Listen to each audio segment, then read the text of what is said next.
Ladies and gentlemen, the distinguished author, Mr. Aldous Huxley. Brave New World is a fantastic parable about the dehumanization of human beings. In the negative utopia described in my story, man has been subordinated to his own inventions. Science, technology, social organization, these things have ceased to serve man. They have become his masters.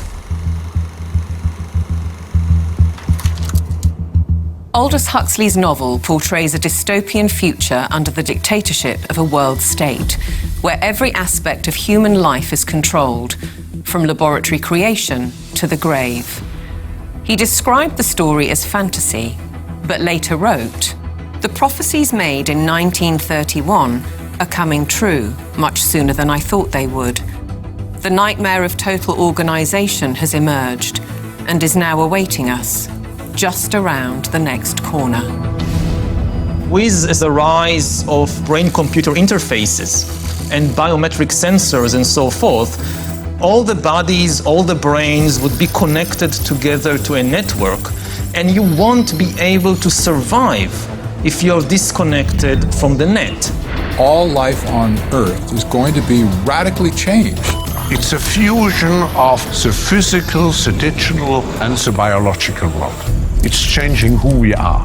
These people have gotten to the point now where they are openly anti-human. Everything will be monitored. The environmental consequences of every human action. They cannot happen without digital ID. Once the digital ID is in place, it's game over for humanity.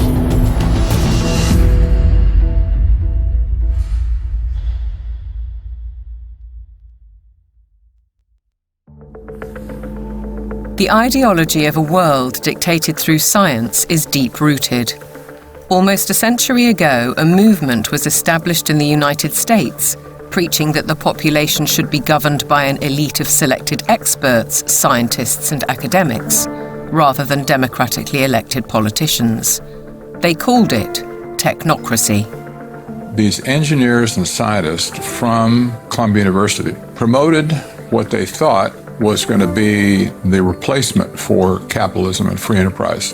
It's not going to be a price-based economic system. It's going to be based on resources and energy, control over energy. They thought that science was the answer for everything. They didn't have any spiritual bone at all. You know, they were very mechanistic in their thinking. The definition was clear. Technocracy is the science of social engineering, the scientific operation of the entire social mechanism to produce and distribute goods and services to the entire population. The movement was short-lived, but the principle never died. As we'll demonstrate, a stranglehold on policy and resources has always been the ambition of the powerful oligarchs behind many of today's world institutions. It seems to me that there's a very strong drift in the direction of globalization, of the ultimate centralization of control in the hands of unelected officials at supranational organizations. The lust to control other human beings is a story as old as time. They want all of the resources of the world in their pocket. They do not want you and me to have anything. It's in writing all over the World Economic Forum's website. By 2030, you will own nothing and be happy. That's an oxymoron. If you don't have anything of your name, you ain't going to be happy about it. The World Economic Forum may have called that infamous phrase a prediction, but it translates as a statement of intent on behalf of its global power brokers. The bigger picture is that an attempt is underway now to collapse liberal democracy and replace it with global technocracy. What I call an omni-war is now underway, which is to say that the transnational ruling class is literally, it's not a metaphor, is literally at war with the rest of humanity and has weaponized everything that it can. This is a coup. They can remove the power from the parliament and the legislative branch and consolidate it into a monetary system which has complete control. That control is now entirely achievable because the would-be controllers finally have the tools to execute it. Total surveillance, artificial intelligence, digital IDs, and central bank digital currencies. The potential for social control is gigantic and potentially irreversible. What our experts are describing is a world commanded by an exclusive group of bankers and industrialists, affecting every aspect of our lives. What we eat, what we can buy, where we travel, where we live, and all bypassing democratically elected governments. You could be forgiven for thinking this is a grand conspiracy theory, but please consider this. The term conspiracy theory has become one of the most successful propaganda terms of all time in closing down discussion and debate. It's a thought-terminating cliche, but nevertheless, it's surprisingly effective when you try to calmly present evidence in a factual and reasoned manner. In this film, we will present evidence that the global takeover is not only possible, it's actually happening, and has been decades in the making. They plan to commandeer land, reduce farming, and radically change the food we eat, transform the supply of electricity, and then dictate how we use it, and replace currency with a system of credits, under their control. It's a classic template. To win the war, take control of food, of energy, and of money. And here's the key. All three strategies are built on the premise of a climate crisis caused by carbon dioxide, a gas that is actually vital for life on the planet. So what if the whole carbon narrative was one gargantuan lie? A political maneuver to establish their brave new world. A big lie is a lie which is told on such a scale that ordinary people simply would not imagine it to be possible. People with empathy can't fathom that a group of people would organize and engineer this kind of mass atrocity to get where they want to go. It should come as no surprise that financial kingpins are calling the shots. And it's certainly no conspiracy theory when banking executives spell out their intentions.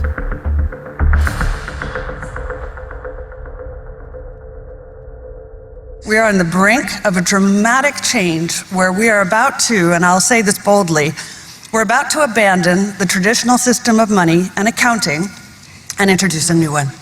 And the new accounting is what we call blockchain. It means digital. It means having a almost perfect record of every single transaction that happens in the economy, which will give us far greater clarity over what's going on. It also raises huge dangers in terms of the balance of power between states and citizens. We are shifting to a new financial system, but the general population is not shifting to a new financial system. It's shifting to a control grid. CBDC can allow government agencies and private sector players to program, to create smart contracts, to allow targeted policy functions. For example, welfare payment. For example, consumption coupon. For example, food stamp. By programming CBDC, those money can be precisely targeted for what kind of people can own and what kind of use this money can be utilized. A key difference with the CBDC is that central bank will have absolute control on the rules and regulations, and also we will have the technology to enforce that. They're saying we can control with rules. We don't need currency anymore. And so it's no longer a financial system or a currency system. It's purely a digital concentration camp. It's a slavery system. Ever wondered what happens when legs like these almost suddenly become like this? Cases like this are practically textbook example of people not taking preventative. When Catherine Austin Fitts talks, we should listen. She's a former high-level investment banker in New York and held senior office in the first Bush administration in Washington. There may be 1,000 models of how it could work.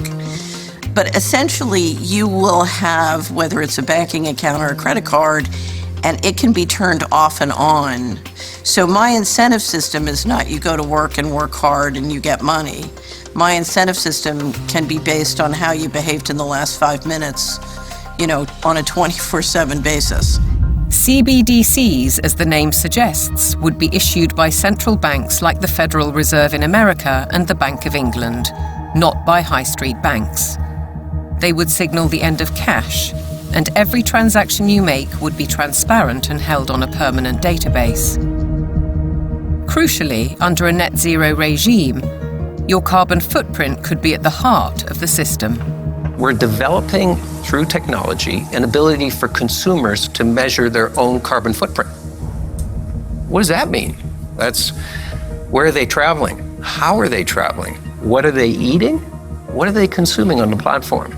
So, individual carbon footprint tracker. This can be the infrastructure for a carbon credit system.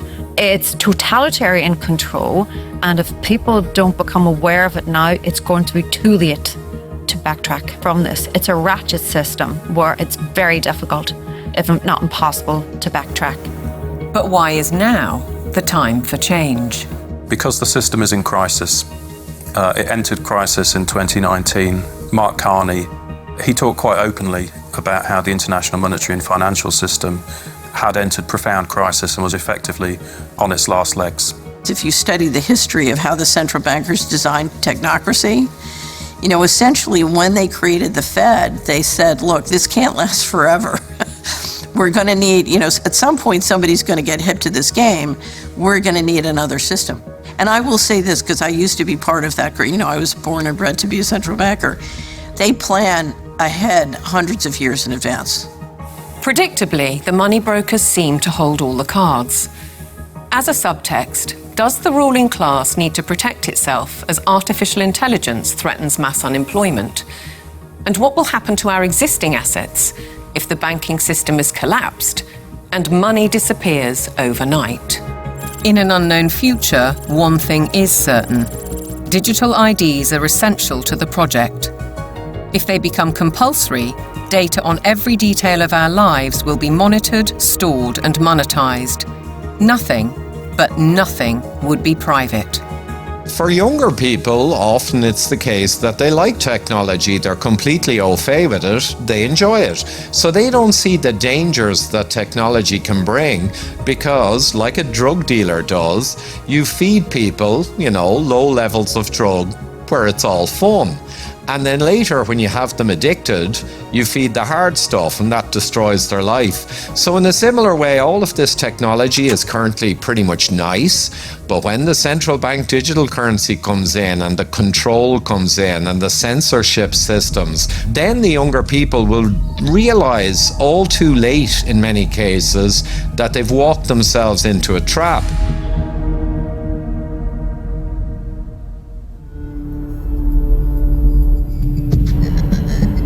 One man who knows the dangers only too well is Aman Jabi, who was at the forefront of digital development in Silicon Valley, California, for 25 years. He left when he recognized the dark side of surveillance technology, choosing instead the peace and beauty of Montana. He's an expert in facial recognition.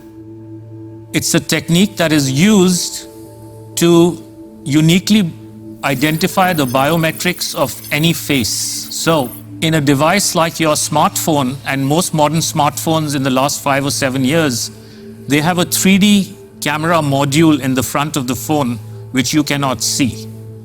Within that module is a near-infrared projector which projects tens of thousands of dots on your face. Those dots are then distorted based on the contours and the features of your face, and there's a near-infrared camera then takes a picture of that distortion, captures it, and then reverse engineers the exact profile of your face. In the longer term, facial recognition will be used to unlock your digital identity, which is going to be a tool of control for the agendas that are coming down the pipeline. My work is easy because I use ClickUp. Here's how I keep track of all my tasks. I start by brain dumping everything I need to get done in a list view. Next. Elements of that control are already with us. Alexa, good morning. Good morning. You are never alone in your home. And this is why. All your devices at home and all smart appliances, they are all connected on a wireless network. Many of these devices will have cameras, many will have microphones, and so they are monitoring everything all the time. Your smart appliances are communicating with the smart meter and sending it real-time usage data. If there's a Ring camera also in your home, a mesh network is formed, and all your devices are being tracked within the home, its location, its usage, and all the data is going to Amazon servers. When you leave your home, all modern vehicles are connected to the internet, so your automobile is being tracked all the time. When you're going under a string of smart LED poles and smart LED lights on the highway and in the streets of your towns and cities, those form a wireless network and are tracking your vehicle. They are tracking all the devices on you, from smartphones to smartwatches when you're walking on the streets. So data is being collected 24/7 continuously on every human being whenever you are within these wireless networks. And it's obviously not good for health also because of all the electromagnetic radiation. In the long term, the plan is to pretty much lock up humanity in smart cities, which is kind of a superset of a 15-minute city. They've sold all the state and local governments and countries that smart cities are about sustainability and the good of the city. But in reality, the language from the UN and WEF and their white papers is all inverted. So their monitoring is really about limiting mobility and no car ownership. Right? Surveillance, control via LED grid is why the smart lighting is there. Water management is about water rationing, noise pollution is about speech surveillance, traffic monitoring is about limiting mobility, and then, of course, energy conservation is all about rationing heat, electricity, and gasoline. Another concept one should be familiar with is called geofencing, and think of it as an invisible fence around you, where you cannot go beyond a certain point. And that will be related to your face recognition, digital identity, and access control. Your smart contracts, SoftBrick can turn off your digital currency beyond a certain point from your house. Our world has been turned into a digital panopticon. That means you can be monitored, analyzed, managed, and monetized. Surveillance capitalists are already making billions of dollars selling our information to big corporations, because this kind of detailed knowledge enables them to predict and influence our behavior. Worse, our children are being exploited. There are a lot of board games and other games that are already in the market and have been for over 2 years that have cameras inside and underneath these LED screens that are observing and scoring and emotionally calibrating the faces of all the children. So are all the iPads that they use in schools. They're all manipulating children's behavior by what they display on the screens.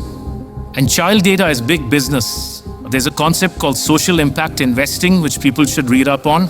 If your kids are in schools, they are already being traded on Wall Street in real time. They can bet on groups of kids, whether they're going to be successful or not, whether they're going to become computer scientists or environmental engineers. So children have become essentially a commodity and have been for years with this system. And once it's fully in place, it is going to be used to fully control the behavior of children as well as how they behave with respect to, diversity, equity, inclusivity, etc. The Chinese have already gone one step further. Classrooms have robots that analyze students' health and engagement levels. Students wear uniforms with chips that track their locations. There are even surveillance cameras that monitor how often students check their phones or yawn during classes.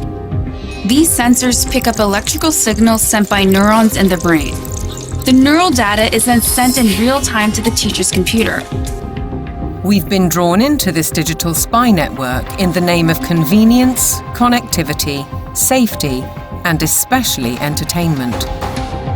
The 3D world of cyberspace creates virtual lives that are often more exciting than reality. Why is this technology being developed? It's all for the culmination of this digital prison from which there will be no escape. after all the switches are turned on. The critical switch would be the introduction of those digital IDs and central bank financial control, a world of zero trust. Zero trust is based on a simple principle. Never trust, always verify. Zero trust is a protocol that is implemented by cybersecurity companies. And what it really means is we don't trust you, and you have to prove who you are all the time, 24/7. So think of it as going from a world of implicit allow to default deny. In tomorrow's world, once zero trust is implemented in, say, retail, everything will be behind plexiglass doors with a 3D camera, and it'll only be unlocked through your digital identity and facial recognition if you have the available carbon credits in your digital currency. If you've reached the limit of your allowance, it could be access denied. This would apply to fuel, to travel, to meat and dairy products, to clothes and other consumer goods. Because everything in life could be valued by its carbon footprint. Even access to the internet could be denied. So the new world of zero trust is really a world of locks. It's like an inverted prison. You are supposedly free to roam about, but everything you want to access is behind lock and key.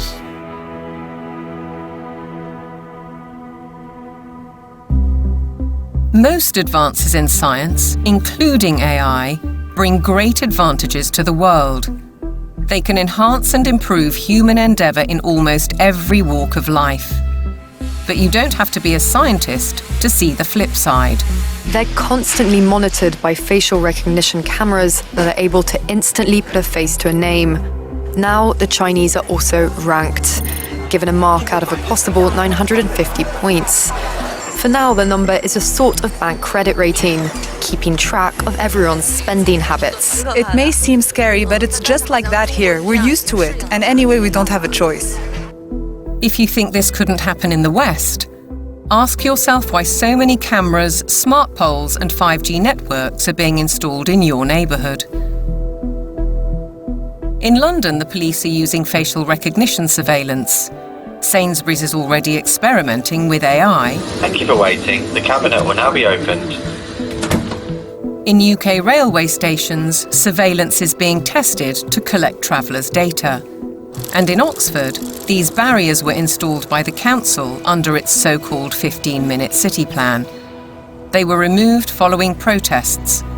But look at what's replacing them in these quiet residential streets. As the tech companies are proud to tell us, the possibilities are endless. We've developed the camera into a sensor. The camera does not only capture video, it can now start to count, measure, and detect. With deep learning capability, the camera is able to generate accurate and trustworthy data and send notifications in order to take action, all directly from the camera. And since our cameras have open technology, well, we can work with different analytic partners from all over the world and together do just about anything we want. Note that they can do just about anything they want. Digital technologies mainly have an analytical power. Now we go into a predictive power. But then the next step could be to go into a prescriptive mode, which means you do not even have to have elections anymore, because we know what the result will be. Ultimately, we're facing manipulation by the system. A world where instead of us using technology, technology is using us. But who's really pulling the strings? Banking and oil dynasties like Rothschild and Rockefeller inevitably get mentioned, as do the modern-day big tech masters, including the ubiquitous Bill Gates. David Hughes takes a wider view. It's those who own the means of production, who are capable of magicking money out of thin air, who control the media, and all of the other means of production, which have now been weaponized against the rest of the global population. Catherine Austin Fitts, the banking insider, adds a sinister thought. If you know their name, they're not at the top. Either way, it's a story of power, money, and manipulation by a small group of people who share common interests, and a belief that the world needs top-down control for maximum efficiency. As we'll see, it could result in the destruction of the farming industry in favour of laboratory foods, and a shortage of electricity because of the race to net zero. Net zero means the impoverishment of ordinary people. It means fundamental changes to their lifestyles, and the politicians are not being honest with the people about it. Surprisingly, the blueprint for transformation is woven into the United Nations Agenda 2030, ostensibly a vision for a better world. Excellencies, ladies and gentlemen, I say again that taken together, the 2030 Agenda for Sustainable Development and the Paris Climate Agreement provide humanity with a master plan for a sustainable way of life on this planet. New York City, late September 2024, the setting for the United Nations Summit of the Future, a gathering of member nations to reinforce and accelerate Agenda 2030 and its 17 Sustainable Development Goals, or SDGs. The plan has a broad spectrum and is full of worthy ambition. But behind those deliberately bright and colourful boxes lies a darker theme, a shifting of influence and potentially power towards unelected world bodies. The strategy goes back well into the last century, and pressure is growing, because the goals are far behind targets set at the grand relaunching in 2015. 17 inspiring Sustainable Development Goals, the SDGs. Our aim is clear, our mission is possible, and our destination is in our sights. To end poverty and hunger, address inequality, protect our planet, and build a life of dignity for all. It appears to be a noble and ambitious programme for a perfect world. And who could argue with those aspirations? But critics insist the goals are not what they seem. Alex Newman is a journalist and broadcaster who's been investigating the issue for 15 years. He has his own way of interpreting the rhetoric. You have to learn to speak what I call UNEs. You have to know what the terms mean if you want to truly understand what is being discussed. When they talk about peacekeeping forces or the peacekeeping role of the United Nations, they're actually talking about the war-making capabilities of the United Nations. So you have this Orwellian doublespeak. When they talk about transparency, more often than not, they're talking about eliminating your privacy. Human rights is another very, very good example. They make very clear in this document that your rights can be restricted under the guise of public order or morality or whatever the case may be. And so they're saying, here's your rights, but by the way, they're not really rights. We can revoke them at any time. The UN is filled with contradictions like this. Like, for example, when they talk about gender equality, right? A normal person in the Western world thinks gender equality means a woman has a right to earn money, to own property, to have all the rights and privileges that a man would have. When you look at the individuals who lead this movement within the UN, you're talking about radical feminists. You're talking about people who are very interested in dissolving the nuclear family. As you dig into these goals, it's very clear we're dealing with something far more nefarious. Once you look past the marketing slogans, the kind of warm and fuzzy, we're going to end hunger, which again is just window dressing, you realize that this is actually a blank check for totalitarian global control. Author and campaigner, the late Rosa Koire, called out the plan more than a decade ago. It is the biggest public relations scam in the history of the world. But it's far more than that. It's a blueprint. It is the action plan to inventory and control all land, all water, all minerals, all plants, all animals, all construction, all information, all energy, all means of production, and all human beings in the world. What can be measured can be managed and ultimately monetized. In fact, a study at Yale University has calculated that the natural assets of the world are worth $5 quadrillion. Is this the basis of the new world monetary system? And is it the deep underlying reason for the United Nations project to rewild 50% of the Earth by 2050? They talk a lot about biodiversity. They want you to think of like, oh, we're going to preserve the toucans and the parrots and the lizards. But when you actually dig into this, what they're talking about is creating, and they're working on it now, an international database with virtually all of the genetic material of all of the species on the planet. And then they want to start mixing and matching it. Bill Gates, ultimately, and his buddies want to end up in total control over all life on the planet. Is it a coincidence, then, that Bill Gates has become the largest private landowner in America while planning to build smart cities in which to corral the general population? What is indisputable is that the oligarchs of global business are embedded in United Nations policy. They don't care about the planet. They care about getting in. Finance goes to where it gets the greatest return. There's a move into the green finance. It's all about profit. It's not about the planet. This is not conjecture. Under the guise of climate change and net zero, vast fortunes are already being amassed. Take carbon exchange markets. Companies emitting excess carbon dioxide can buy credits from businesses that are carbon negative. But increasingly, many are paying a high price to offset their emissions against land schemes.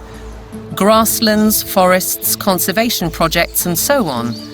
Some legitimate, others not so. Either way, the brokers and middlemen get rich, while having no impact on actual carbon emissions. We've also seen the emergence of natural asset companies, whose name says it all.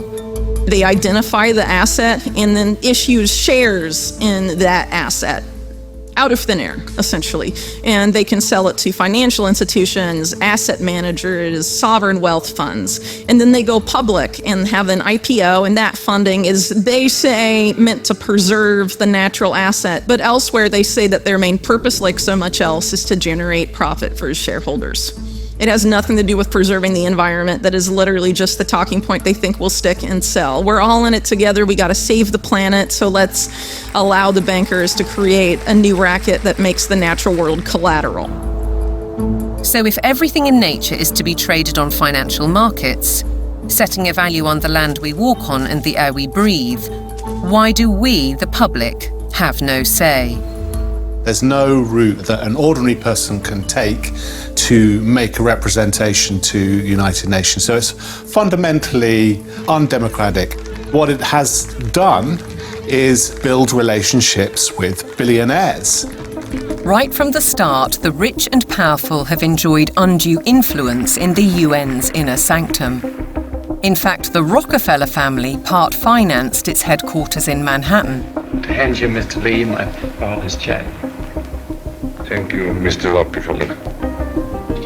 Between them, the Rockefeller family has funded hundreds of organizations and, as a consequence, spread their authority on civil society, institutions, banking, education, and global politics. The Rockefellers always believed in world governance. In the 1950s, their Special Studies Project report declared, "The UN stands finally as a symbol of the world order that will one day be built." In 1973, David Rockefeller co-founded a non-governmental organization which still carries international power today, the Trilateral Commission. Its stated objectives revived technocracy and in turn planted the seeds of the UN's Sustainable Development Agenda. They said at the time that they were going to create a new international economic order. It was all over the literature. The goal of the new international economic order was not to get richer in the sense of money. They knew even back then that eventually the fiat currency system of the world was going to disintegrate. So the goal became to actually capture the physical resources of the world. All wealth historically has come out of the ground, They wanted to take away everything that they could possibly take away from the nation states of the world and from private individuals of the world and stuff it into the global common trust where they would administrate it and they would be the ones getting licenses for the resources to turn around and make stuff. The financial kingpins have long seen themselves as masters of the universe, manipulating global affairs through institutions like the International Monetary Fund and the World Bank. Is Agenda 2030 the defining act for complete control? And how significant was the global response to COVID-19? As the world builds back from COVID-19, we have a once-in-a-lifetime opportunity to make investments that will strengthen the economy and improve public health, and fight climate change for generations to come. One might ask why the UN needs a multi-billionaire finance and media player as a special envoy, or why Mark Carney, the former governor of the Bank of England, who called for a new global monetary system, is the UN's special envoy for climate action and finance. And then there's Larry Fink, the boss of BlackRock, the world's largest asset management company. He's a board member of the World Economic Forum, and as we'll see, has driven the UN's goals through investment strategies for the past 20 years. All three are principles of the Glasgow Financial Alliance for Net Zero. All my life, I thought your feet were just for walking. I realized my mistake when I visited Japan. It's thanks to some of the weirdest foot health tips that are A partnership with the UN. With the green economy worth trillions to corporations and investors alike, it's hard not to see a conflict of interests. Are the bankers raising money to achieve United Nations goals? Or are the goals a Trojan horse to change the world's financial control systems? Now consider the events at Jackson Hole, Wyoming in August 2019, only 3 months before the COVID outbreak. It's when Mark Carney delivered his call for change and BlackRock proposed a new financial mechanism, Going Direct, which in principle allows central banks to channel capital direct to large corporations. So the central bankers got together in 2019, the G7 central bankers, and voted on the Going Direct Reset. And the Going Direct Reset, of which the COVID operation was part of it, has done a phenomenally excellent job of massively consolidating capital into central control. If you look at the COVID operation from a financial standpoint, it was absolutely clear that it was one way you balance the books. It worked. The major corporations like Amazon and others were allowed to continue business. Meanwhile, other businesses, particularly small and medium-sized entities, were deemed to be, quote, inessential. Many of them were put out of business. And so what we saw was a global wealth transfer of a reported $3.3 trillion from the working classes and the middle classes to this kind of super rich billionaire brigade. The people who ran the operation made an absolute fortune. It was economically, as a taking, it was a huge taking. And that included billions of pounds of taxpayers' money going to pharmaceutical firms for so-called vaccines.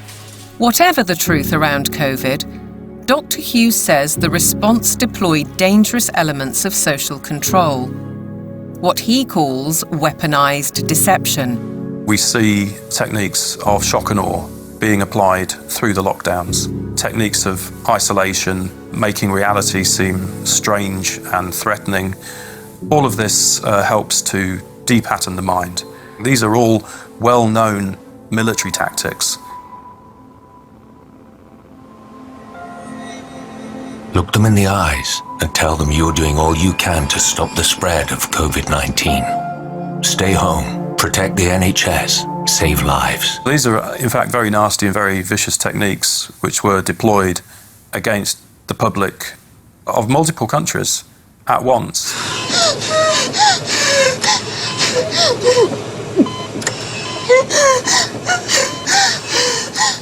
These are forms of serious psychological abuse. I think once the public starts to understand that, there's going to be a very severe pushback against everything that's happened. The general population cannot fathom the psychopathy of the vision that they're facing. So they can't fathom that a group of people would organize and engineer this kind of mass atrocity to get where they want to go. Be aware then of the World Health Organization, the UN's most powerful agency. Since COVID, the WHO has sought to increase that power to unprecedented levels through amendments to its pandemic treaty and the international health regulations. A key driver is its One Health initiative. One Health is a concept that was created to enable the WHO, with these documents, to take over jurisdiction of everything in the world by saying that climate change, animals, plants, water systems, ecosystems are all central to health. That places the Director General in a key position to influence world events. Another potential conflict of interests given the WHO's financial backing, particularly from the pharmaceutical sector. Its accounts for 2022 show that an eye-watering 84%, or $3.656 billion of income, came from voluntary donations. The top 4 sources of these donations included the Bill and Melinda Gates Foundation and Gavi, a public-private vaccine alliance also heavily supported by Gates. People see the WHO as a benign organization, and there are still areas where the WHO does useful stuff. But the biggest focus now is purely on a tiny disease burden where investors can extract a large amount of wealth. This has shifted the WHO's focus very much to this emergency agenda, which is very false. Pandemics are very rare events. This is why we now have a WHO that promotes vaccines all the time, because that's what the money is coming in to support. So instead of being a World Health Organization, we have a World Vaccine Organization, and that seems to be the only thing they're touting. What's in the treaty has got nothing to do with health. It's a business deal focused on the most profitable business imaginable, pandemic profiteering. The other part of it, they're setting up a huge surveillance network. We're talking about $31 billion a year. They have to surveil for variants of viruses, and they will find them. They just have to decide there's a threat, not even a real harm. Experts are preparing for what is known as Disease X, or the next pandemic virus. They're creating a supranational, self-perpetuating pandemic industry.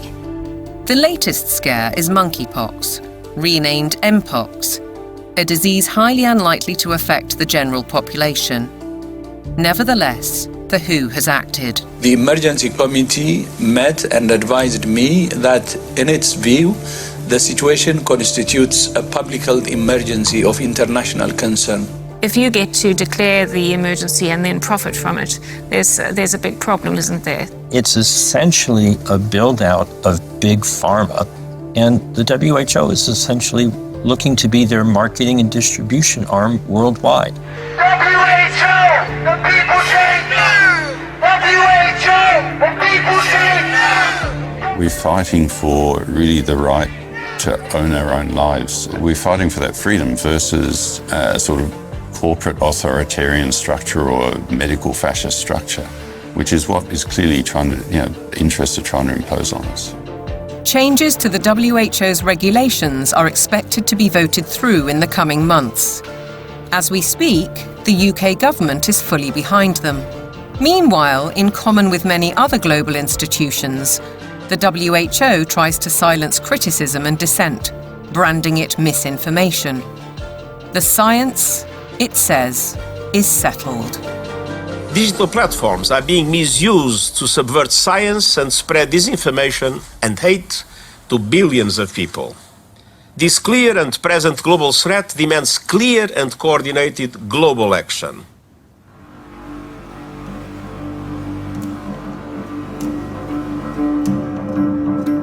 I have a little rule of thumb for diagnosing a centralization scam.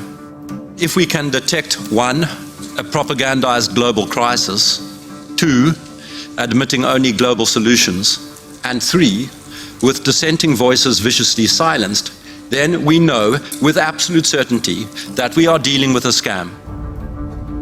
Control, dictate, eliminate debate, the hallmarks of a totalitarian regime. And nowhere is the cold ambition of corporate dominance more evident than with the World Economic Forum.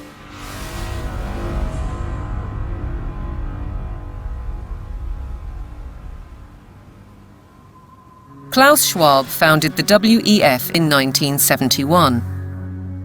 His mentor was Henry Kissinger, statesman, political shaper, and close confidant of the Rockefellers.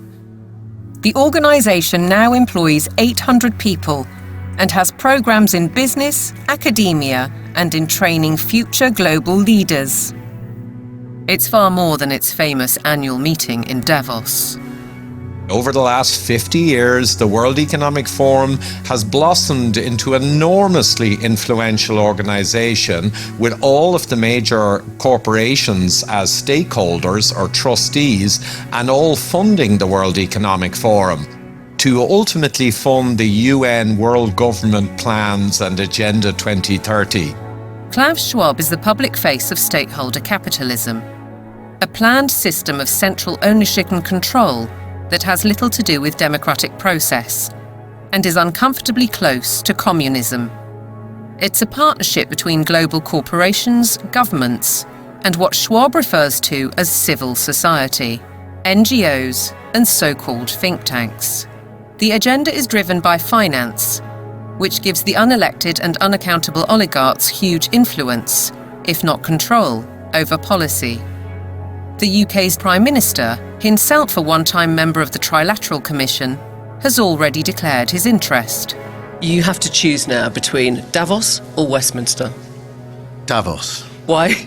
Because Westminster is too constrained, and it's closed, and we're not having meaning. Once you get out of Westminster, whether it's Davos or anywhere else, you actually engage with people that you can see working with in the future. Westminster is just a tribal shouting place. Dharma seems to forget that he is elected by the people, to serve the people through Parliament. That's his democratic duty. And while he refuses to listen to our farmers, he entertains the globalists in Downing Street and publicly doubles down on his philosophy. I'm determined to deliver growth, create wealth, and put more money in people's pockets. This can only be achieved by working in partnership with leading businesses like BlackRock to capitalise on the UK's position as a world-leading hub for investment. To underline the influence of non-elected, unaccountable policy drivers, consider this document from 2004. It was commissioned by the UN and produced by financial institutions, including the World Bank. It cited research by the WEF. The result was the emergence of environmental, social, and governance metrics, ESGs. The ESG is an attempt to turn financial power into governance without going through the democratic process, without the normal process of making law. ESGs allow major asset management companies such as BlackRock to impose ideologies on businesses and consumers across the world through their investment strategies. BlackRock's billionaire chairman and CEO, Larry Fink, also a board member of the WEF, remember, is clear. You have to force behaviors. If you don't force behaviors, whether it's gender or race or just any way you want to say the composition of your team, you're going to be impacted. Now we get ethics, green ethics, racial ethics, gender ethics, driving corporate decisions about who may have money, what they may use their money for, and how they're going to behave in society and what they're going to do with it. This is a new form of political power that isn't accountable, isn't transparent, and it isn't democratic. We, the public, are being manipulated. Our lifestyles, our culture, and our future, be it through forced woke ideologies, intrusive technologies, so-called pandemics, censorship, or information which is too often propaganda. Your compliance is vital to the agenda. To impose global solutions, the leadership needs you to believe in global problems. Climate change is here, it is terrifying, and it is just the beginning. The era of global warming has ended, the era of global boiling has arrived. This stuff is so fantastically stupid. It's hard to believe that they're doing it. There is no climate emergency. That is a total scam. If they came out and said, hey, we want to destroy your economy, we want to destroy the middle class of your country, and then ultimately we want to make you a slave to a one-world government, it just wouldn't be as appealing as saying we're trying to save the planet for future generations.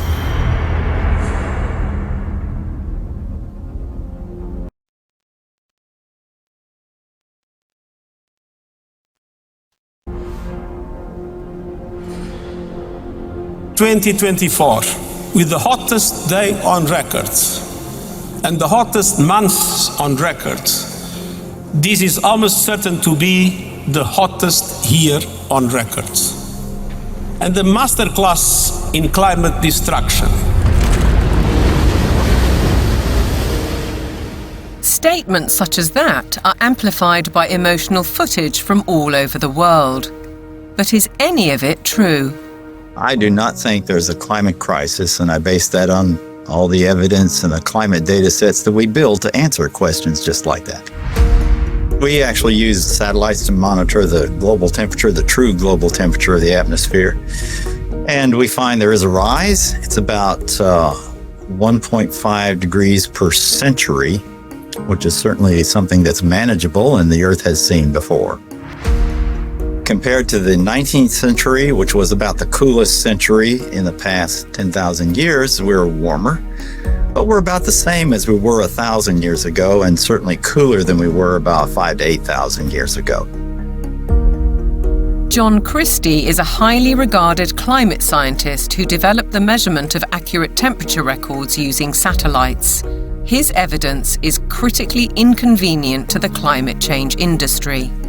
I'm not popular in most of the climate community, that's for sure, because much of the climate community depends on climate model results. Tens and hundreds of millions of dollars have gone into that industry of climate modeling, and I show, well, you folks have failed. But yet they prop up the entire political world that tends to support this.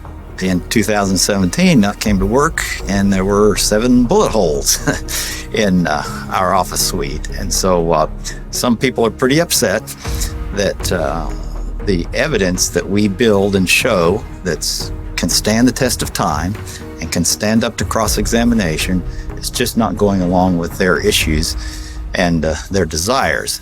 So let's consider these statistics on the Earth's atmosphere. 78% is nitrogen, 21% oxygen, other gases make up less than 1%, and carbon dioxide accounts for a mere 0.04%, the majority of which is natural. Can man-made CO2 really be a problem?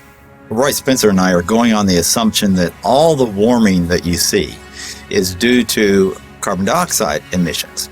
And so we find that that's a pretty modest warming. But see, that's a big assumption. Mother Nature is able to warm up the planet without extra CO2. And so we are just saying the worst case scenario is this warming of about 1.5 degrees. And that's certainly not a catastrophe at all. On the contrary, carbon dioxide is vital for the world's survival. The greater the concentration, the better plants grow. In fact, according to NASA figures, the world has become 14% greener in the last 40 years. During the last cool period before industrialization, let's say 200 years ago or so, it was below 300 parts per million. And during the ice ages, it was even lower. And that's a dangerous level because plants struggle to survive when the CO2 is at a low level. And so the biosphere becomes less diverse and less available to support the animal life. So low CO2 is not good for the planet as a whole. Where is the logic then behind the UK's decision to spend £22 billion on facilities to capture carbon. The greatest controversy of all revolves around readings from ice cores. CO2 levels can be measured in bubbles of air trapped in ice thousands of years ago. By aligning this to temperatures, scientists have argued that carbon dioxide is the cause of global warming. However, closer inspection leads to the opposite conclusion. Once the temperature starts to rise, you will see the carbon dioxide rise about 500 to 1,000 years after. So the CO2 actually lags the temperature changes. But what of the extreme weather events, which are increasing and driven by climate change, according to everyone from the top of the United Nations down? Professor Christie says there is no data to support those claims. And what we find is that virtually every one of these claims is false. The extremes are not increasing. Hurricanes are not increasing in intensity or frequency. Same with tornadoes or thunderstorms or floods or droughts. It's just going along like it always has with the natural variability. Why aren't we looking at the surface data sets that are constantly adjusted upwards? Why aren't we looking at the 40.3 record at Conisbee, which the Met Office is very proud of, on July the 19th in 2022? And when we did a freedom of information request at the Daily Sceptic, we found that there were 3 Typhoon jets landing on a runway next to the measuring device, because Conisbee, as they call it, is actually RAF Conisbee. It's a military airport. The temperature lasted for 60 seconds. Sticking a thermometer up the backside of a jet aircraft is not probably scientifically the best place that you can sort of determine temperature measurement, particularly when you then morph it into a global database, which the Met Office has, and then tell dear old Antonio Gutierrez that the globe is boiling. The whole thing is junk. How we came to the point where we think that we're going to prevent bad weather from happening by eliminating fossil fuels is just about the most nonsensical, illogical thing that I can imagine. And the whole world is caught up in this nonsense. So how did the carbon story take hold? Meet the man who invented climate change, according to The Telegraph. His name? Maurice Strong, an oil tycoon, a Rockefeller associate, and a man with an extraordinary talent for moving between high finance, politics, and the United Nations. Strong was a member of the highly influential Club of Rome, an institution formed in 1968 at a Rockefeller property on Lake Como in Italy. A group of scientists, academics, and industrialists discussed what they saw as an urgent crisis: the impact of human activity on the planet. I don't think we can sustain current growth trends much beyond, say, the lives of children who are being born today. To prove the thesis, they commissioned computer modeling at the Massachusetts Institute of Technology. This research laid the foundations for an agenda that's persisted for over 50 years. Cut use of autos, use less electric power, have fewer children, limit growth. All of this was fueling this ideology that there's too many people on the planet, there's not enough resources, and that something has to be done. The natural world in which man lives and on which he depends is indeed deteriorating, is being destroyed in many instances at a rate that is accelerating and that can only continue to accelerate unless we begin to control the activities that are having this destructive impact. In 1975, the Club of Rome published a second report, Mankind at the Turning Point. The lead quotation was telling. The world has cancer, and the cancer is man. The report concluded, the solution of these crises can be developed only in a global context with full and explicit recognition of the emerging world system, a new world economic order, and a global resources allocation system. In other words, technocracy. Top-down control of everything, including populations. But if that was the solution, a worldwide problem was required. Climate change provided the answer, as admitted in a later Club of Rome document. This is the quote from page 115. In searching for a new enemy to unite us, we came up with the idea that pollution, the threat of global warming, water shortages, famine, and the like would fit the bill. All these dangers are caused by human intervention, and it is only through changed attitudes and behaviour that they can be overcome. The real enemy, then, is humanity itself. It really does look as though they are inventing climate change there. They just made it up out of thin air, literally. That nobody really looks at that book and say, well, there you go. It's not, this has nothing to do with science whatsoever. They just made it up.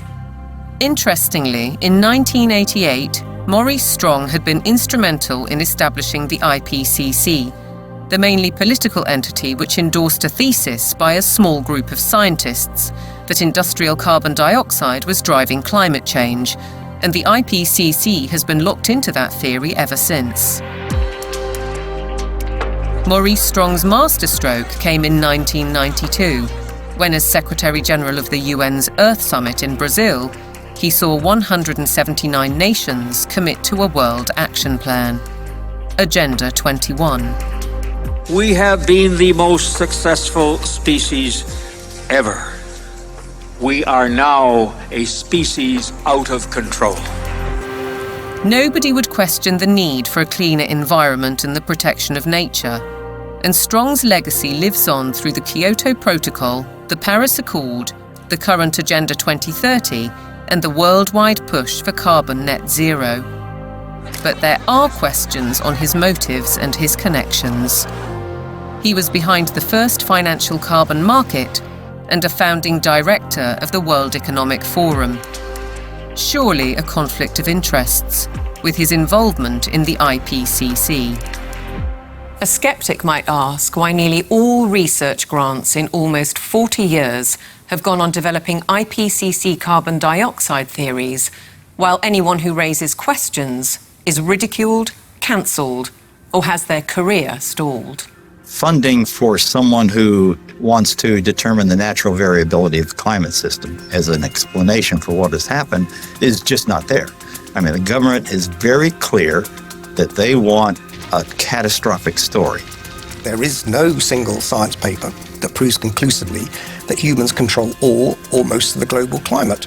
If there was, you wouldn't hear the last of it. Instead, we get this call to authority to the IPCC, the United Nations Panel on Climate Change. Many more scientists and academics are speaking out against the IPCC. Almost 2,000 have signed a declaration stating that there is no climate emergency, including Nobel Prize winner Professor John Clauser, who wrote, "The popular narrative about climate change reflects a dangerous corruption of science that threatens the world's economy and the well-being of billions of people." We need to have a full and honest debate about the science, and it needs to be discussed in Parliament, it needs to be discussed in the media, it needs to be generally discussed, and we need to sort of bring the drains up, if you like, on all of the science to see what is there really a threat. That debate is highly unlikely, because the juggernaut of net zero careers on, with trillions at stake. What is certain is that the repercussions will affect the food we eat, ravage our countryside, and have a disastrous impact on our energy supply.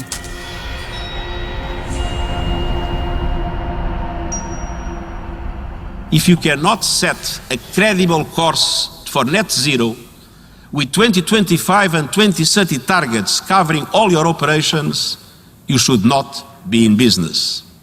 Well, net zero is insanity. It's pure insanity. I mean, the idea that you can remove 85% of the world's energy, which comes from hydrocarbons, within less than 30 years and replace it with the sunbeams and the breezes. It shows a complete lack of economics, societal effect. It shows a simple lack of the progress that we've made over 300 years. Nevertheless, net zero is enshrined in UK law, with the government passing the Climate Change Act in 2008.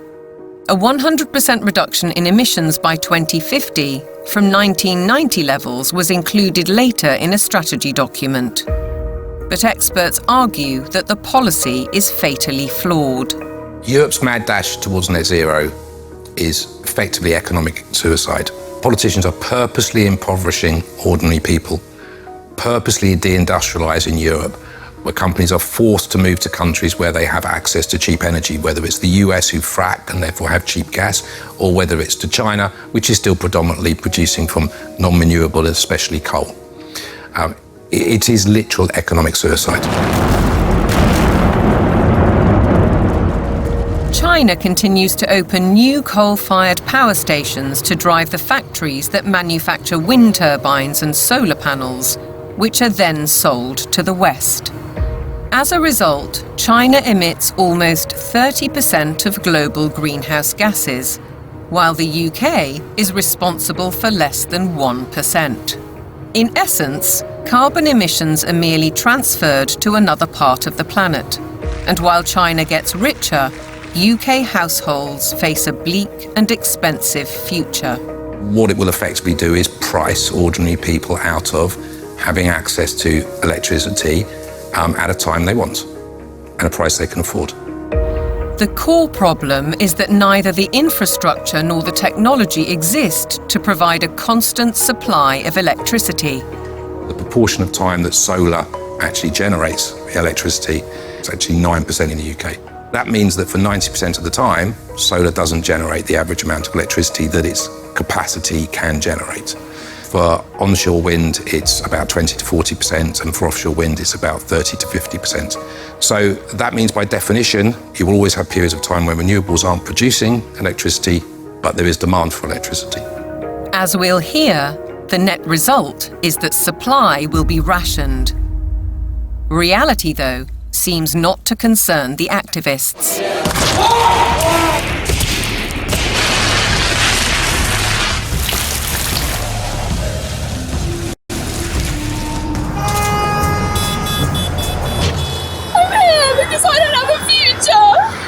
I look at some of these hysterical youngsters and some of the hysterical oldsters as well, screaming about the climate is collapsing and all that sort of thing. And you think you haven't got a clue what would happen if you removed hydrocarbons. You haven't got a clue. You'd be back in service, like probably your ancestors were.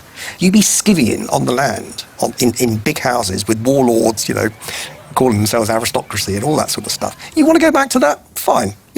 Get rid of hydrocarbons.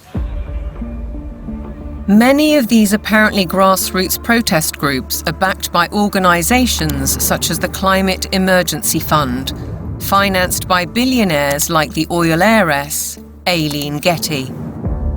And if they claim to be environmentalists, they conveniently ignore the bigger picture. Thousands of wind turbines are disrupting coastal waters, changing habitats, affecting marine life, and killing seabirds. Landscapes are being scarred by the production of lithium for electric car batteries, and by cobalt mines in Africa, where child labour contributes to huge corporate profits. How does the loss of thousands of square miles of farmland to vast solar parks meet the UN's biodiversity goal? And how helpful are wind turbines when they're blotting the landscape visually and through noise pollution, and disrupting wildlife in the air and on the ground? The glorious mountain terrain of southwest Wales is a stark example. It's a landscape breathtaking in its beauty, untainted and largely untouched by humans. A haven for wildlife, a place where life runs its natural course. Yet this is what's planned: mega turbines designed for offshore, reaching 700 feet into the air and dwarfing the hilltop forests. Planning permission is being sought for the so-called Bryn Cadwyn Energy Park. If you put one in the valley floor, it would be standing some 40 metres above the valley floor, so above the horizon. But they're not putting them in the valley floor, they're putting them on the top of the hills. So it'll be standing some 600 odd metres above sea level up there, casting a shadow over our solar panels. Justin Cotter lives right in the centre of the proposed development. He's fighting to preserve the countryside he loves. And across the mountain, Jason and Josie Barker are equally aggrieved. It feels very much like it's exploitation, using the climate crisis narrative as its supporting evidence. So it feels like it's being abused in a tremendous way, and there's going to be a lot of destruction done in the name of doing good, which really just seems utterly backwards. And if we really want to protect nature, then some of the best way of doing that would be to leave it well alone, especially in the wilder places, and let it flourish. We certainly found that being here. The more we've lived here, the more we've worked with it and encouraged it, the more it's come back. All of those spruce trees on top, they will have to go to make way for turbines. All of that. All of this spruce will be gone. To build a 230-metre turbine in that location, it's going to take some crane to lift the 240-ton nacelle onto the top of the tower some 180 metres up. So they'd have to stabilise all the ground for the crane, stabilise the ground for the actual turbine, put in a concrete plug basically in the ground of some 1,000 tonne of steel, 4,000 tonne of concrete, just as a base. They'll need to be lit. It'll take away the dark skies. It's totally devastating. It would just be catastrophic damage and destruction. The roadways up through these valleys, the Welsh valleys, they're all twists and turns. They're going to have to straighten out the valleys.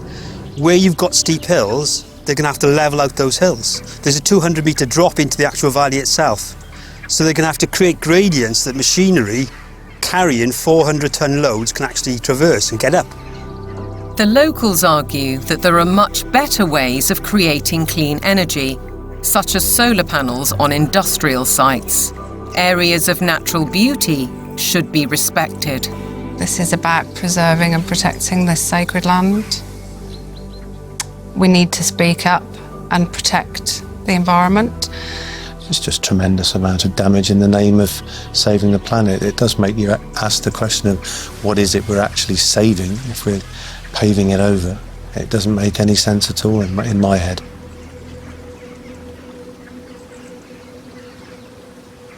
The proliferation of turbines and solar panels certainly seems at odds with protecting biodiversity, and experts argue that the economics simply don't add up.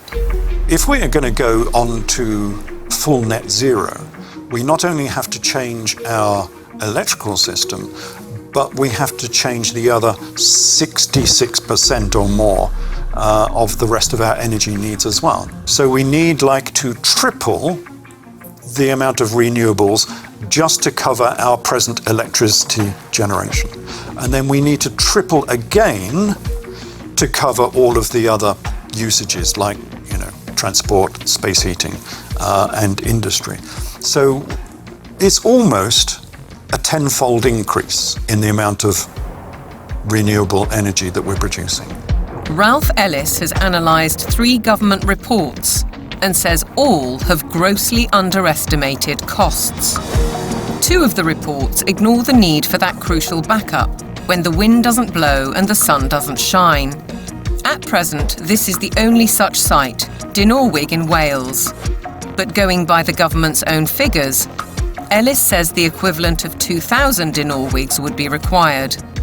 The overall cost would run into trillions of pounds. It's an energy fantasy because none of this has been thought through. Battery plants are one alternative to back up the national grid, like this one already constructed in Australia. But again, they offer limited supply. We're facing a situation where, if fossil fuels are eliminated, it will be impossible to maintain a constant supply of electricity. You can't instantly put on new supply, so what you have to do is control demand. And to be honest, they're quite open with this. If you look at the National Grid's latest paper on this, they talk about demand management. And the system is, electricity will only be available at a price you can afford when the wind is blowing and when the sun is shining. And when the wind isn't blowing and the sun isn't shining and the 1 or 2 hours of battery storage have been used up, the way they will reduce demand is by simply increasing the price of electricity so that demand falls to the available level of supply. Part of the control that the government has, or part of the means by which it can manage the demand, is through the use of smart meters. Effectively, smart meters allow them to do minute-by-minute pricing which means that as the intermittent renewable production goes up and down, they can effectively change the price at which you can use electricity. So essentially it's going back to pre-industrial age where the weather determines our lifestyles and our energy use. A government-sponsored report from the UK Fires Organisation agrees that targets will not be met and therefore electricity usage will have to be cut. They say we'll have a quarter of the power by 2050, and they say there'll be no travel, there'll be no meat or no beef lamb, there will be restrictions on clothing, and we will live in mud huts. And it's not an exaggeration, they use the word earth. The United Nations use the word bamboo, impacted earth, soil detritus. This is what they're writing. But what of the claim that renewable energy will be cheaper? Not so, says Derek Bertelsen. We can also look at the accounts of these renewable energy companies. And what we see if we look at those is that the cost of production is considerably higher than the market price of electricity. And therefore, without these subsidies, these renewable companies would go bust. Ironically, the anticipated reduction in supply comes at a time when demand is about to skyrocket, with the explosion of surveillance systems and artificial intelligence. BlackRock's Larry Fink predicts that by 2030, data centers will use 30 times more power than a single city. Where's that power going to come from? Are we going to take it off the grid? What does it mean for elevated energy prices for everybody else if it's that? I think it's going to represent some huge societal questions that we have not addressed. The negative side, forget about the use of it, but just the generation of it is massive power. If the race to net zero will affect our energy, it could also have a devastating effect on our food, as global policies and the march of corporations accelerate.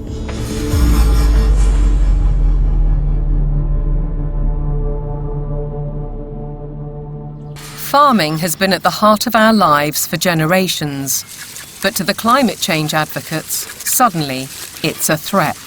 A lot of people have no clue that agriculture contributes about 33% of all the emissions of the world. You just can't continue to both warm the planet while also expecting to feed it. Doesn't work.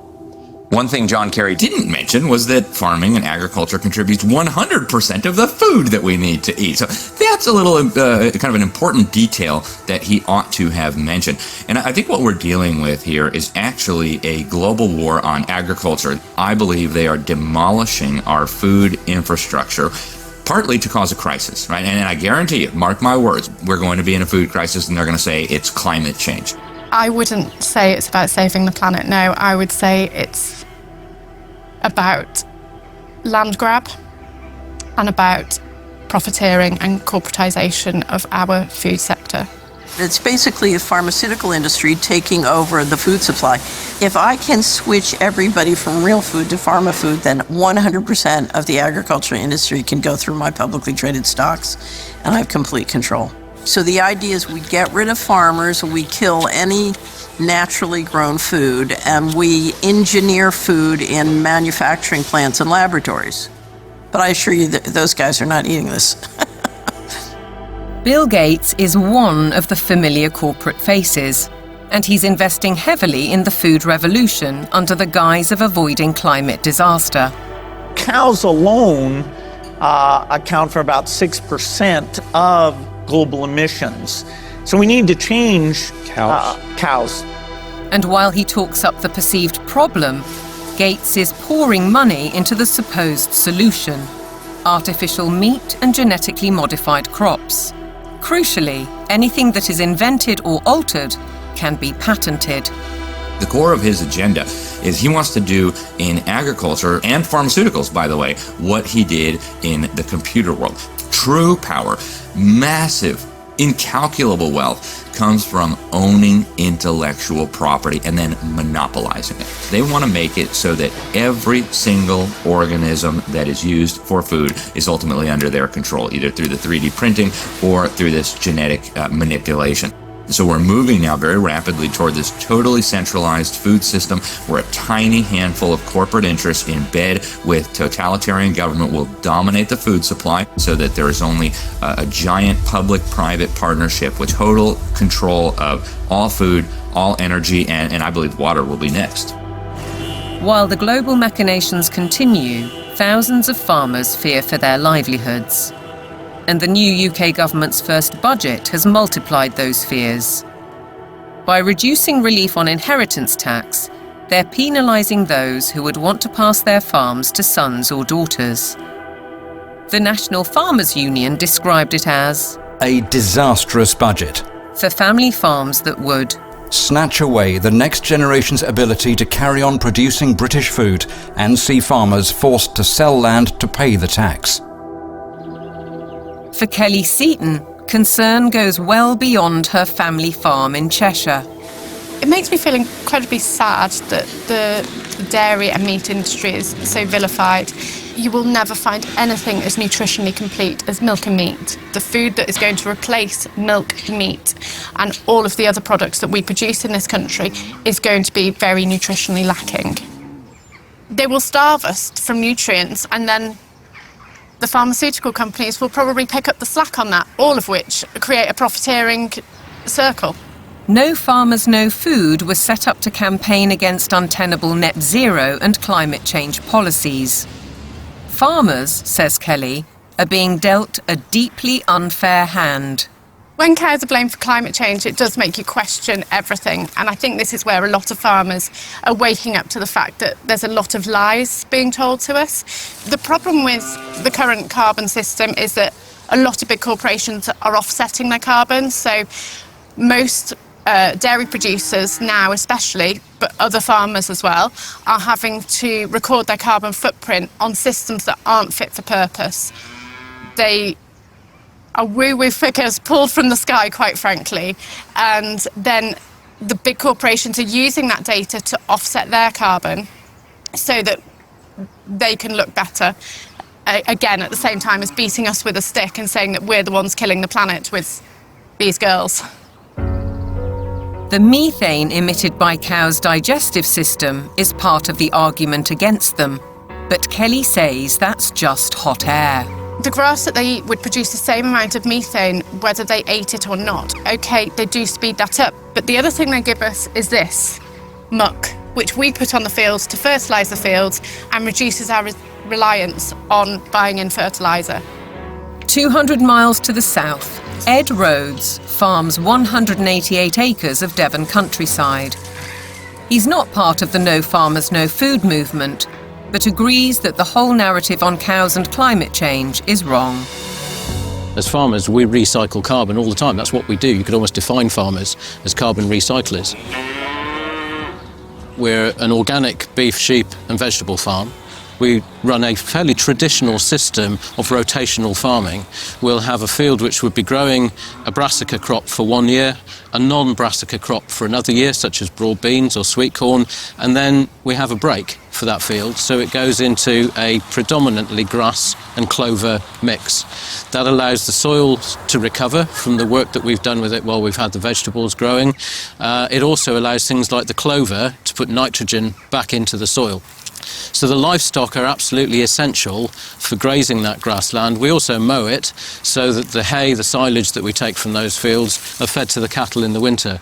The bale I'm sitting on, the bedding that they're standing on, is all mown from very rushy areas on our farm.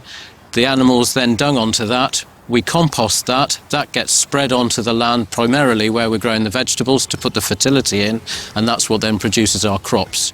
If you remove livestock from the system, you have no system. Farmers like Ed Rhodes work with knowledge and passion, but still have to comply with a labyrinth of government rules and regulations, including carbon monitoring. And now land itself is under threat. Corporations such as British Airways are buying farms to plant trees for carbon offsets, while other areas are being declared sites of special scientific interest, restricting or even preventing use for crops and livestock. And then there's the United Nations SDGs. Goal 15. protect, restore and promote sustainable use of terrestrial ecosystems. Consequently, rewilding programmes are impacting farmland across the world. In the UK, for example, the government is planning to set apart 1,200 square miles for wildlife habitat by 2042. That's an area almost as large as Cornwall. And in America, dams are being removed and river courses reopened, disrupting water supplies for crops. Goal 13 states, take urgent action to combat climate change and its impacts. As a result, the Dutch government plans to close 3,000 farms to meet EU emissions targets, drawing widespread protests. And in Denmark, farmers face paying £80 for every cow they own in a world-first tax on meat. Goal 7. Ensure access to affordable, reliable, sustainable and modern energy for all. One result: cultivated land is disappearing under vast solar parks. How does this square with the UN's biodiversity goals or even ending hunger? Maybe they're questions for Ed Miliband, the UK's Secretary of State for Energy Security and Net Zero. He's cleared the way for a huge solar park on prime farmland in East Anglia, an area big enough to site 1,745 football pitches. It's a crime to take food productive land out for solar panels which are unrecyclable, potentially not that productive going forward, and not feed the planet. It is absolutely catastrophic. We've gone from being 78% self-sufficient in 1984 to now less than 60% self-sufficient. I think it's about 54%, which I think is set to fall even further this year. On top of all that, British farmers are being paid not to produce food under schemes like the Sustainable Farming Incentive. Kelly Seaton understands that many farmers accept the money to balance their books, but has this warning. When you look at how many farms are selling up, how many arable farms are struggling, we're walking into food shortages, and I think we're going to end up eating more processed food, maybe lab-grown meat, and I think that's part of the plan. The squeeze on farming is self-evident. Our supply of natural food is under very real threat, just as the WEF predicted. Worse than that, Catherine Austin Fitz says that with programmable currency, you wouldn't have a choice. No one in their right mind would ever eat this stuff. But the reality is, once they have control of your transactions, they can dictate what food you can and cannot buy. If they want you to buy pizza made with insect-based flour, that's what you're going to get.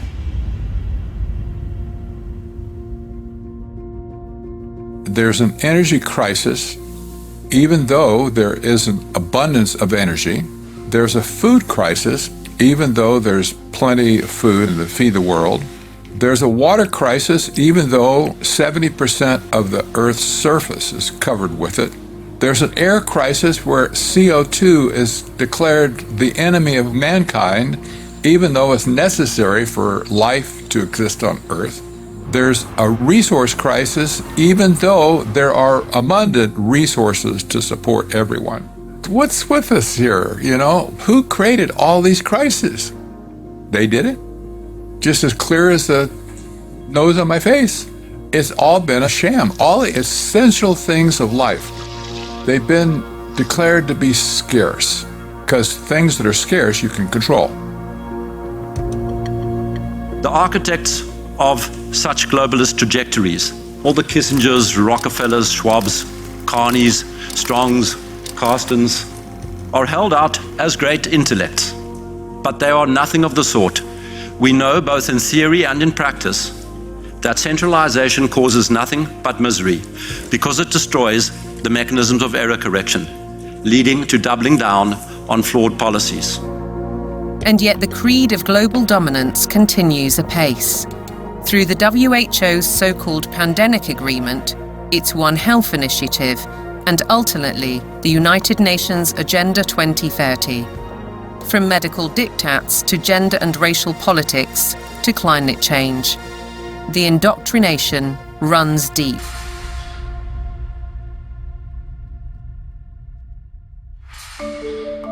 Local councils have been sucked in by the tentacles of global power, encouraging them to spend vast amounts of time and taxpayers' money on climate schemes, without challenging the rationale. Local councils have taken these actions because they are part of or lobbied by a network of green organisations throughout the United Kingdom. For example, UK 100, there's also C40 Cities, and there's the Global Covenant of Mayors. And these organisations require local authorities to sign pledges that say they're going to ban cars from streets, we're going to make people vegetarian, and we're going to restrict certain forms of trade faster than is required by national government.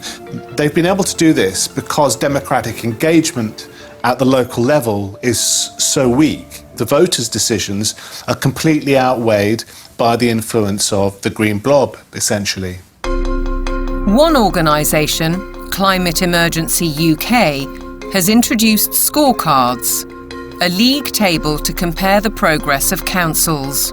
It brings both pressure and opportunity. Environmentalism creates the idea that a local councillor is a planet saver.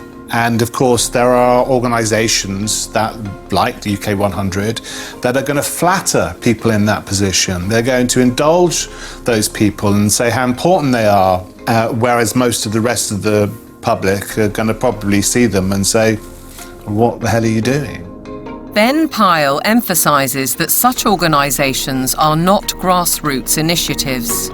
Civil society has been bought and it's been organised around the interests of its billionaire philanthropists. Newspapers and television also consistently push the same story. We've been hearing about the threat of climate change for decades, but now we can't ignore it. Here, the climate crisis is very real, and it is getting worse. What mainstream media does in following this narrative is that they exclude vast areas of climate science. They exclude all the sceptical scientists. By the BBC, which has done it for 20 years, saying that you cannot have any other view apart from the settled narrative, is doing an enormous disservice to science. Journalists and broadcasters are schooled in the carbon doctrine by organisations such as the Carbon Literacy Project, which claims to have trained 1,000 BBC employees. Meanwhile, Sky joined forces with the psychologists of the Behavioural Insights team to produce this initiative: How the Power of Television Can Nudge Viewers to Decarbonise Their Lifestyles. The recommendations included: give green content more screen time, more salience in plots and scenes. Use kids' content to encourage positive environmental behaviours amongst children and their parents. How then can we possibly expect impartiality in reporting? Rather, we're served with propaganda, statements that nobody seems willing or able to question. It is unequivocal that human activities are responsible for climate change. I can take current media and almost any climate story I can write, I think, a very effective counter. It's like shooting fish in a barrel. This is endemic to a media that is ill-informed and has an agenda. The agenda is to promote alarm and induce governments to decarbonize. There's an organization called Covering Climate Now, which is a nonprofit membership organization. Their mission is to promote the narrative. They will not allow anything to be broadcast or written that is counter to the narrative. Among the 500 plus media partners on the Covering Climate Now website are Reuters, Bloomberg, ABC, CBS, MSNBC, NBC, Channel 4 News, The Guardian, The Daily Mirror and The Lancet, as well as several British universities. Funders of Covering Climate Now have included the Rockefeller Family Fund, the Rockefeller Family and Associates, and the One Earth Fund. It's true that the mainstream media only report one side of the story and that most of them are in the pocket of the powerful people who are trying to implement these changes. I don't question that at all. But it's also true that people are listening to them less and less and reading them less and less. We see independent media people with much larger audiences than mainstream papers. And I think that phenomenon will gather pace now. That rise in independent voices has seen institutions like the UN, the WEF, big tech companies and broadcasters like the BBC wage war on what they call mis, dis and malinformation. They don't appreciate views they can't control. The fight for truth is on. A partisan media, obsessed local councils, and then there are the universities, which should be the first and last bastions of objective research and open debate. But here too is a story of outside pressure. With the drop in government funding, the shortfall has been made up from other sources, and those tend to be NGOs, private organisations. For example, the Gates Foundation and the Wellcome Trust. Invariably, money from private organisations will come with vested interests. These vested interests, according to Professor Moss, drive university teaching towards business goals and ideologies at the expense of critical thinking and levels of academic achievement. One new initiative is the European Network on Climate and Health Education, led by Glasgow University. Medical students have been trained to accept that climate science is an established fact. Increasingly, climate change is harming people's health. You could say it's the largest health emergency of our time, and I do need to be ready to help tackle this challenge. Can the outcomes really be free of prejudice when the backers include the WHO and major pharmaceutical companies? This new collaboration will help train the next generation of medics with the skills they need to treat the health impacts of climate change and deliver more sustainable healthcare. That's why health leaders from across the public and private sectors are coming together to support this transformative new network. Academics, right from the beginning now, are socialised to orientate their research towards the money. So this, I think, is quite damaging when it comes to fearlessly pursuing the truth wherever it may lead. That doesn't really happen anymore in academia. It's more about pursuing the money wherever that might lead. It makes me feel distraught. It makes me feel that the whole purpose of university learning has been subverted. The influence and ambition of big business, the mission creep of so-called woke thinking, the cancel culture, the suppression and smearing of those who dare to question. Shockingly, the conditioning starts in the youngest of minds.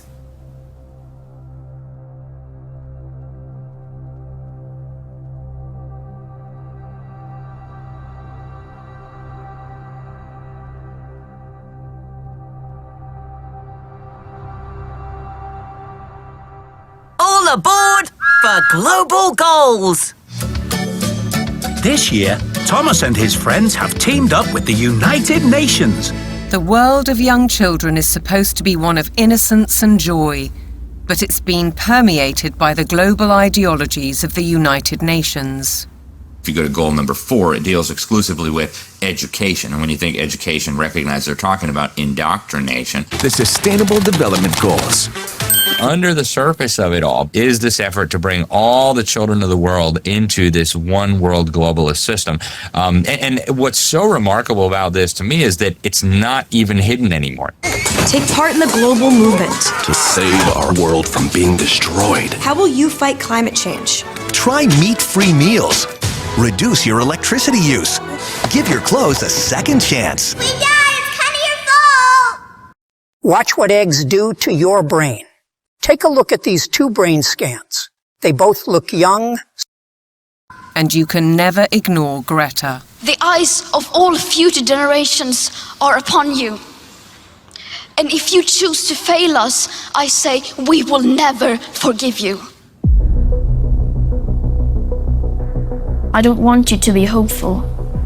I want you to panic. We want action. We want justice. We want equality. Everyone now! No more coal! No more oil! Keep your... I want you to feel the fear I feel every day. I want you to act as if the house was on fire, because it is. This propaganda relentlessly promoting fear in various ways, be it disease, be it climate, I think is having a very damaging impact on young people's mental health. The disasters that continue increasingly to afflict the natural world have one element that connects them all: the unprecedented increase in the number of human beings on the planet. We're asking children to believe they are a scourge on the planet. I have a problem with children believing they shouldn't be here from the off. How are we ever going to encourage them to have strong mental health and emotional well-being if they believe that their birth is a disaster for the planet? That's not encouraging them to be productive citizens who are making an active contribution to society if they've got to apologise for their very existence. I think it's very dangerous, and I think we need to reverse that as soon as possible. The indoctrination of children is further evidenced across their learning. Objectivity and freedom of thought are being stifled by the persistent pushing of agendas. I undertook a study of secondary school textbooks to see what children are being taught. And what I found was extremely shocking. I found unqualified acceptance of climate change, the wonders of vaccines, GM foods, and very few counter-arguments were presented. If you cannot produce this information that's in the textbooks, you cannot succeed in the school system. If a student undertaking a geography exam, for example, doesn't talk about man-made climate change, then they're very unlikely to hit the top marks. Is it not surprising that the phrase critical thinking actually only occurs in relation to two subjects? One is art and design, and the other is history. Other than that, it's completely absent from the national curriculum. If we have a dumbed-down syllabus, we're actually stunting children's brain capacity and brain potential. While parents may not be fully aware of these issues, many are concerned at the growing trend of gender politics, including transgendering. One former head teacher says his local authority advised teachers not to use the words boy or girl for fear of misgendering anyone. The Department for Education as well has really subscribed to this kind of woke ideology, so there's almost like brownie points for the more woke you can be. Why do you have makeup and lipstick and glitter on? Because I think it looks pretty. You don't think it looks pretty? What schools have done is employ third-party agencies to deliver material for which the third parties most certainly have a vested interest in. And I wouldn't have a problem if it was I'm there in school to ask children to accept me as I am. That's fine. We all need to be tolerant and liberal in a diverse society. My problem is that what they're actually doing is more of a form of evangelism, which is this is who I am and you might be too. In my heart, I've always known that I'm a girl Teddy, not a boy Teddy. I wish my name was Tilly, not Thomas. Language carries so many meanings and messages, and if schools are encouraging social transitioning, that's not a neutral act. That's a significantly impactful act. Dr. Fraser is also highly critical of the World Health Organization's recommendations, suggesting that 4-year-olds should learn about sexual stimulation. It's harmful. They don't need to know it, and in fact, for those children who are perhaps victims of adult abusers, how will they ever know the difference between what is happening within the home if they're encouraged to also explore that part of themselves within a school curriculum. What do we do with an organisation like the United Nations or the World Health Organization if we take our orders from them about what is suitable education for our child? How do we say, no, we're not doing that, we want a change? Teachers are sent on courses to embrace the diversity dogmas, and many buy into them. But Fairclough says that those who don't keep quiet for fear of reprisals. It's a dereliction of duty. It's a dereliction of their legal as well as their moral duty to safeguard children against harm. I can certainly say I feel very let down by the teaching profession because I am not hearing people speaking out on behalf of the children. A one-world dictatorial education, a dumbing down in the classroom, fluidity of gender, the impact of technology. Are our children being groomed for a life in the digital prison? Today, nobody has any idea what to teach young people that will still be relevant in 20 years. As computers become better and better in more and more fields, there is a distinct possibility that computers will outperform us in most tasks and will make humans redundant. And then the big political and economic question of the 21st century will be, what do we need humans for? Or at least, what do we need so many humans for? Do you have an answer in the book? At present, the best guess we have is keep them happy with drugs and computer games. But this doesn't sound like a very appealing future. A chilling forecast, and one which echoes Brave New World, in which the oligarchs did indeed provide drugs and entertainment so that people learned to love their enslavement. Yet there are even darker clouds on the horizon, the spectre of transhumanism. In a sense, it is that final piece of the puzzle. If you want to gain total control over everyone and everything, then you actually ultimately need to be able to implant technologies inside human bodies. And that's exactly what's taking place. Artificial intelligence, the metaverse, near space technologies, and I could go on and on. Synthetic biology. Our life in 10 years from now will be completely different, very much affected, and who masters those technologies in some way will be the master of the world. These modern technocrats seem wedded to science and technology at the expense of our human spirit and ingenuity. They aspire to a data-driven world which is robotic and predictable in every sense, with no room for creativity or individual choice. But if the goal is, and always was, population reduction, maybe they're right on track. We feel too afraid to have kids because we feel that we're heading towards civilization breakdown. People under the age of 35 are more likely to report climate change as a reason not to have children. I've decided not to have kids to do my part for climate change. If I don't think the future is worth anything, then I'm not going to have children. If I think it is worth something, I will have children. I think these ideas have spread like bad viruses, and there's been a lot of investment in promoting some extraordinarily weak ideas. Sitting at the top of all of these very bad ideas is one giant one, which we can call anti-humanism. Transhumanism, the trans phenomenon, net zero, lockdowns, population reduction, all of these ideas are basically the ugly stepchildren of anti-humanism.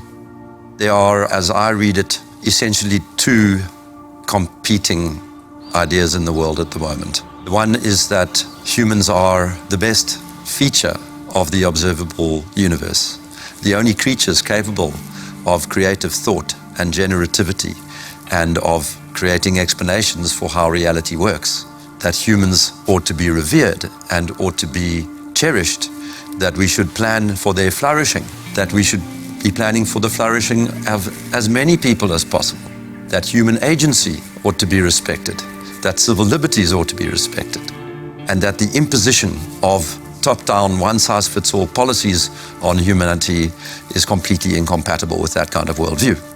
set up against them are people who regard humans as the scum on the surface of the little blue dot.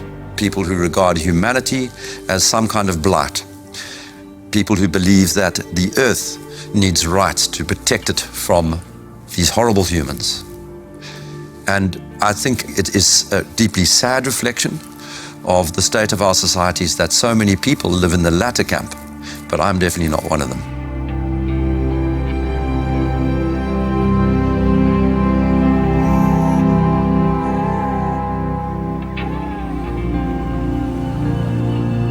We can all stand up to tyranny. We can and must fight for the things that truly matter. The people we love, the fairness we'd like to see, and the personal freedoms we'd like to experience. We should not be bullied, nor should we accept the influences of those who would split our society, be it by race, by gender, by culture, or anything else we hold dear. And perhaps we should start by limiting our reliance on technology and remembering how creative we can be.